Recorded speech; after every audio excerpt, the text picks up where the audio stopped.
Now this picture, one of the most famous from D-Day, taken from inside a landing craft as crews headed toward Omaha Beach. One of the men in the water is most likely a man from Youngstown who still lives in the Northside house he helped build after the war. With his D-Day story, here's 27 First News anchor Stan Boney. The famous picture hangs on John Bystricka's living room wall, a red mark highlighting what is likely Bystricka himself wading through the ocean toward Omaha Beach, part of the first assault wave of D-Day.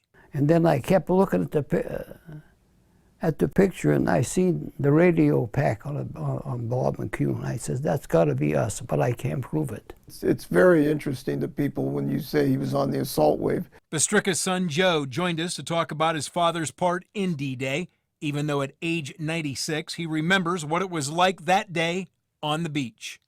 And I'm thinking how many times I heard a noise beside my helmet, which was around.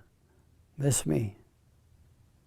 On the walls and tables surrounding his chair are the memorabilia of a World War II hero, the standard posed picture of a young soldier being honored by then Ohio Governor Ted Strickland and marching in a Memorial Day parade after 9/11. See that? One of John Bystricka's most prized military possessions is his Eisenhower jacket covered with medals, which, by the way, he can still fit into.